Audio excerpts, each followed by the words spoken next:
The whispering abyss. The echo of shadows. For months, I convinced myself it had been a nightmare, a fever dream conjured by exhaustion and fear. Yet the whispers lingered.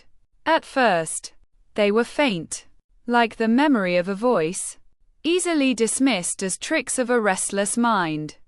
But they grew louder, more distinct. He comes. Beneath. Do not look. I couldn't escape it. In the quiet of my home. In the hum of the office. Even in crowded streets where the noise of life should have drowned them out. They found me.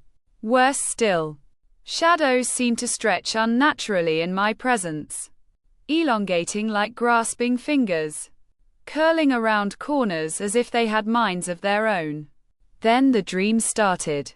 Every night, I found myself back in the forest, standing before the cabin. The door always stood ajar. Darkness spilling out like smoke. Something waited inside. It didn't need to speak. I could feel its hunger. Each night, I woke drenched in sweat. My throat raw as though I'd been screaming. I stopped sleeping. But no matter how long I stayed awake, the whispers would come. They began to repeat new words. Stranger. More fragmented. Open the way. Hear the truth. You will see. And then I began to see. It started subtly. Faces in the periphery of my vision. Just out of focus. At work, I'd catch the reflection of something behind me in the monitor. A hollow-eyed figure staring back. At home, my own shadow would move when I didn't. I tried to ignore it, but there was no escape. Eventually, the whispers changed. They became a command. Relentless and unyielding. Return. It wasn't a suggestion. It was a summons. I drove back to the forest without fully realizing it. As though something had taken control of my hands. The road was unfamiliar this time. Winding and alien. And I couldn't shake the feeling that it was alive. Trees twisted unnaturally. Their bare branches clawing at the sky. The air smelled of rotten iron.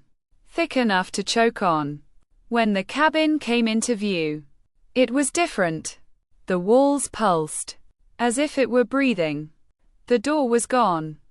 Replaced by an open void that yawned impossibly wide. The whispers emanated from within. Louder than ever. Yet still fractured. Impossible to decipher. I stepped forward. My body moving against my will. The shadows spilled from the doorway like a liquid. Curling around my feet. Urging me closer. My mind screamed to turn back. To run. But my legs betrayed me. Inside, the air was heavy. Suffocating. The walls were lined with jagged carvings that glowed faintly. Symbols that burned into my vision even when I closed my eyes. At the center of the room, the floor had collapsed into a spiraling pit. Its edges writhing like living flesh. You returned, the voice boomed, filling the cabin and the space beyond.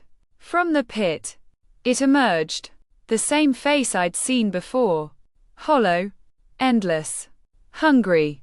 Its form was larger now. Its arms stretching outward. Its body twisting like smoke and bone. You were warned, it said again. The words vibrating through my chest. I didn't ask for this. I shouted, though my voice felt small. Pathetic. No one asks. All are chosen. The pit expanded, consuming the room. My body teetered on the edge. My feet sliding forward as though drawn by an unseen force. I grabbed at the walls. But they dissolved beneath my hands. The creature loomed closer. Its face splitting into a grotesque grin. Now, you will see. I woke up in my bed. The room was silent. The whispers were gone. For the first time in months, I felt relief. Until I turned on the light. Every surface of my apartment was covered in those symbols. The jagged carvings from the cabin, glowing faintly in the dark. And then I realized. My shadow was gone. In its place, a figure stood on the wall, staring back at me with hollow eyes. It didn't move, but its grin widened as I backed away. "The abyss is open," it whispered. The voice no longer in my mind, but all around me. And then the lights flickered out. Thanks for watching. Subscribe and like for more.